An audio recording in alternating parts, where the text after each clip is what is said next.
In this lesson, we get to start tweaking our raw oscillator samples with modulations.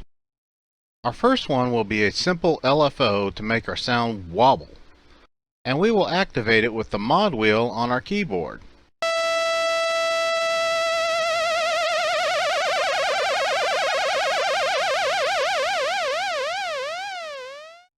LFO is an acronym for Low Frequency Oscillator, and we make one the same way we made our sawtooth oscillator. But we won't run it at the higher frequencies notes use. We will run it much slower and apply its output value to our note frequency to make the pitch increase and decrease either very quickly or very slowly. Let's open up Atom and take a look in BP Vibrato, Core, Source, Oscillators.c.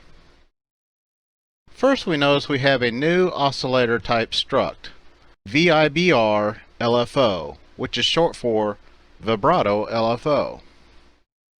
This oscillator is using the same oscillator struct as our previous oscillator that we use for our sawtooth, which is oscillator T, and found in Core, Include, Oscillators.h, and here's the type def struct of oscillator T. This will be the first of many LFO oscillators. We will point to the address of Vibrato LFO when we want to store or read values from its struct members. Let's scroll down further in Oscillators.c and we find a new oscillator type, Basic Triangle. This looks very much like our Basic Saw Oscillator, but there are a few differences. If we start our phase at 0 and amp equals 0.25, our sample's out value will be 0.25, as we will see when we run the triangle oscillator code with those values. First, we check if the phase value is less than pi. Since this example is using 0 for the phase value, we will be plugging our amp and phase values into op-out equals op-amp times -2 divided by pi times op-phase plus 1. Using the values of phase equals 0 and amp equals 0.25, our first equation should now look like this. Op-out equals 0.25 times -2 divided by pi times 0 plus 1. We do the division and multiplication from left to right inside the parentheses first.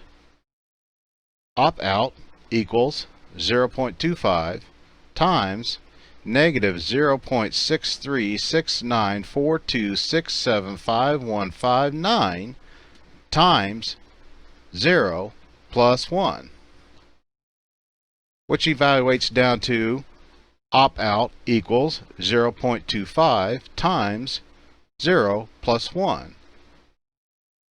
Evaluating further, op-out equals 0.25 times 1. And we end up with a value of 0.25, which would start our waveform at its highest value first. When the phase equals half of pi, which is about 1.57, we have an out value of 0. So we'll have op-out equals 0.25 times -2 divided by pi times 1.57 plus 1. We evaluate that down to op-out equals 0.25 times -0.636942675159 times 1.57 plus 1, which evaluates down to op-out equals 0.25 times -1 plus 1, which will become op-out equals 0.25 times 0, and finally we have op-out equals 0. The waveform's out value is decreasing in value as the phase increases. When phase equals pi, we will be at negative 0.25. Now our equation will look like op out equals 0.25 times negative 2 divided by pi times 3.14 plus 1, which evals down to op out equals 0.25 times negative 0.63697575159 times 3.14 plus 1. Eval further, and rounding numbers up, we have op out equals 0.25 times negative 2 plus 1, which evals down to 0.25 times negative 1, and our final value is op out equals negative 0.25. Negative 0.25 is the lowest value our LFO oscillator can output. Our waveform has bottomed out here. After phase exceeds pi, we will no longer be able to use this equation because phase is no longer less than pi. So now we'll be using the else statement, which is op amp times 2 divided by pi, which is a positive 2, times op phase minus 3. Let's try this equation using phase equals 3.20.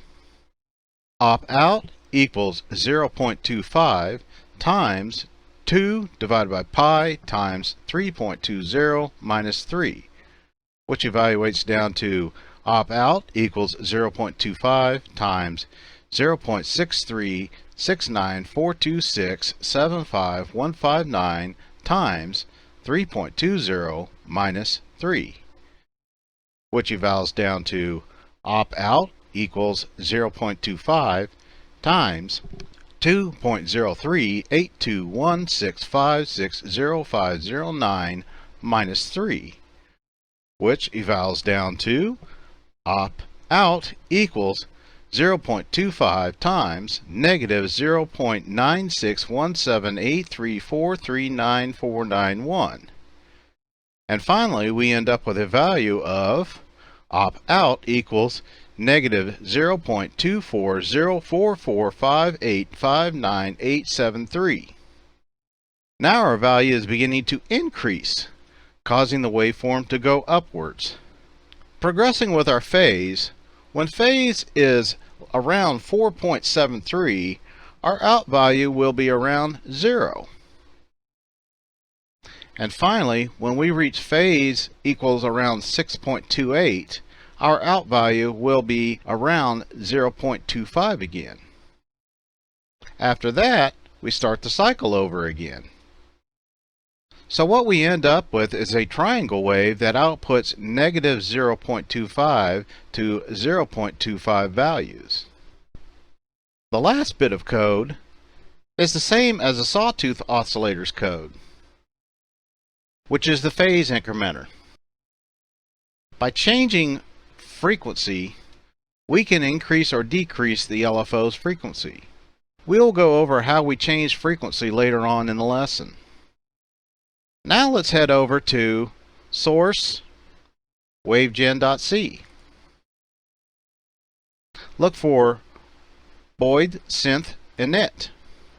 Inside you will see vol equals 1, os init, address of op1, 0, 587, and os init, address of vibrato LFO, 0, vibrato frequency. This is a function that is ran when we first turn the BP synth on. The function sets volume at 1. It initiates our op1 oscillator, and it also initiates our vibrato LFO. It is good practice to initialize the oscillators and other parameters so they are ready for use.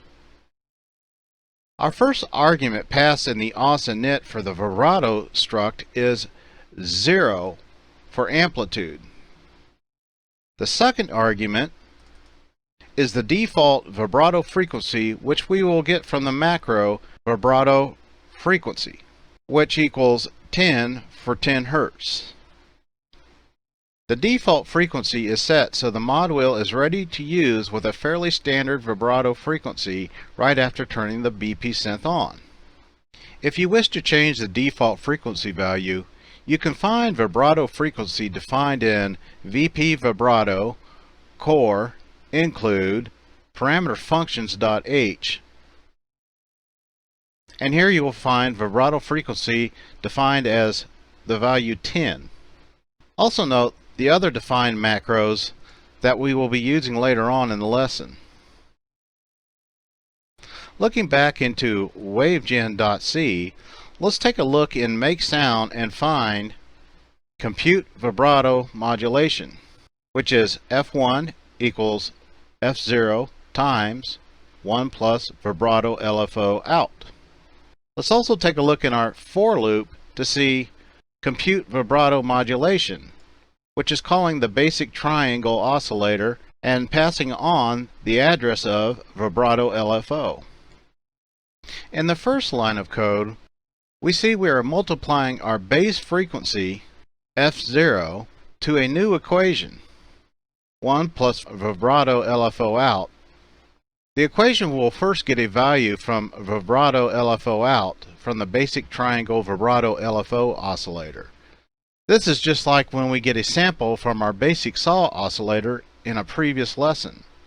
But instead of using the sample value for amplitude, we will use it to increase or decrease note frequency value. Notice that the first line of code is outside the for loop, and the second line of code is inside the for loop. The reason why we need the LFO oscillator to stay inside the for loop is so it will be in sync with the updates of the other oscillators. It may be a different frequency than the other oscillators, but each loop will do a phase increment to all of them. Remember, each oscillator has 32,000 samples per second to update, no matter what frequency it is running. Since the LFO oscillator is slow, the F1 update only needs a new value after each batch of samples are made in the for loop. If we had F1 updating constantly inside the for loop, we will be wasting calculation power from the CPU. Now let's take a look at the F1 update code. Let's do an example LFO oscillator sample of negative 0.25 with a note frequency of 400 Hz and see what happens. F1 equals 400 times 1 plus negative 0.25. F1 equals 400 times 0.75. And finally, F1 equals 300 Hz.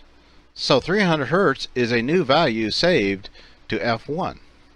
How about our vibrato LFO.out sample equals 0.25.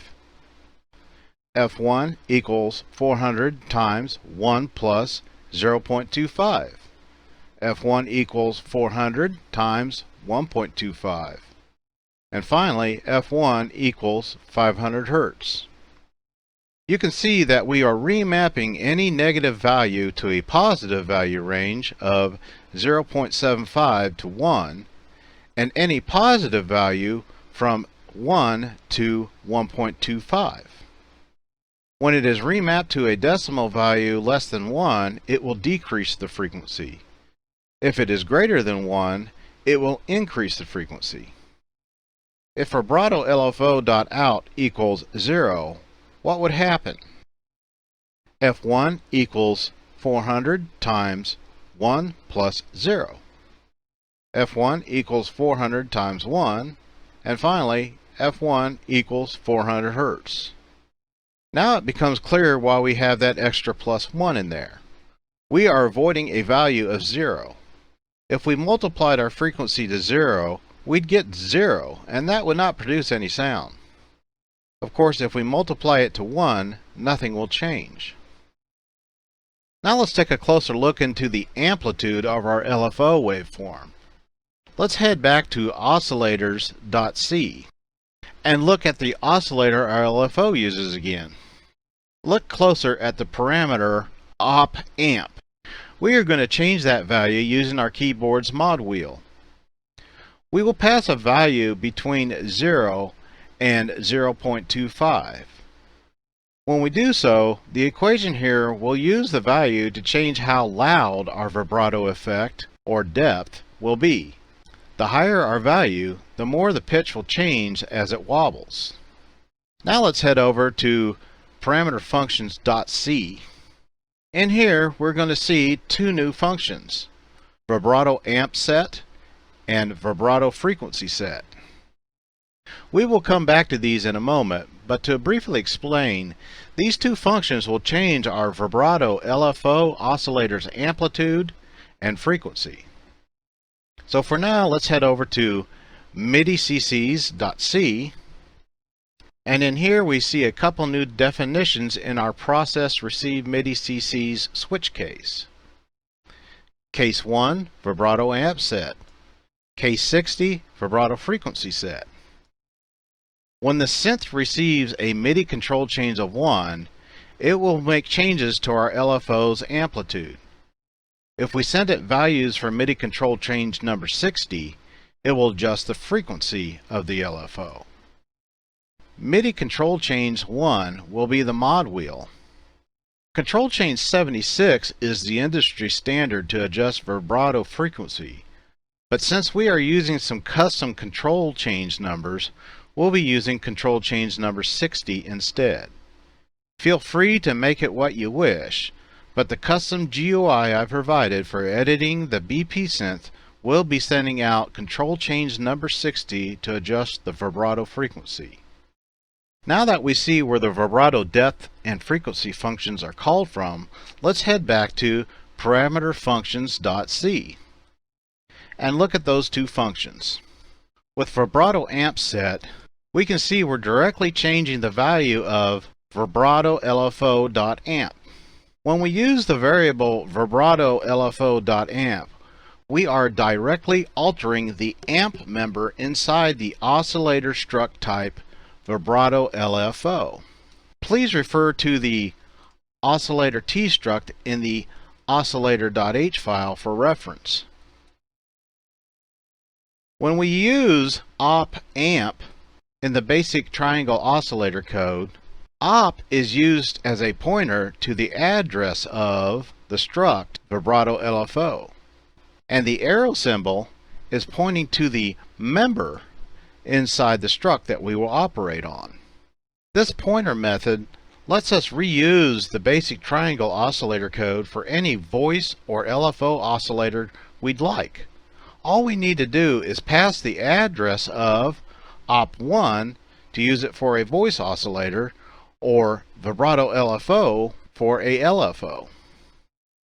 Looking at our vibrato amp set function again, we can see it has a similar equation that the volume function uses. Again, we are going to create an exponential flow of data from our 0 to 127 values. Let's try the function with our argument val equals 65. First, max vibrato amp equals 0.5. Next, our argument val equals 65. So we end up something like this. Vibrato LFO.amp equals 0.5 divided by 127 times 65 squared. Following the left to right rule of division and multiplication, we end up with vibrato LFO amp equals 0.0039370077874 times 65 squared. Further evolves down to vibrato LFO.amp equals 0.256 squared. Our final value ends up as vibrato LFO.amp equals 0.065536. Now, if the value of val were the maximum value of 127, we would get vibrato LFO.amp equals 0.5 divided by 127 times 127 squared, which equals to vibrato LFO.amp equals 0.5 squared, And finally we get vibrato LFO.amp equals 0.25.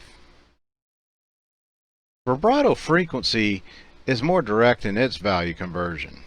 If the value of our argument val were to be 33 and our max vibrato frequency equals 12, as defined in parameter functions.h, we will get vibrato LFO.frequency equals 12 divided by 127 times 33, which evals to 0.0945 times 33, and finally we get a value of 3.12 Hertz. Now if val equaled 127, it would be almost exactly the max vibrato frequency of 12 Hertz. Vibrato LFO.frequency equals 12 divided by 127 times 127, which evals to 0.0945 times 127, which equals 12.0015 Hertz. So now we have our mod wheel used for vibrato depth and control change number 60 for vibrato rate. In the next lesson, we will introduce the envelope generator.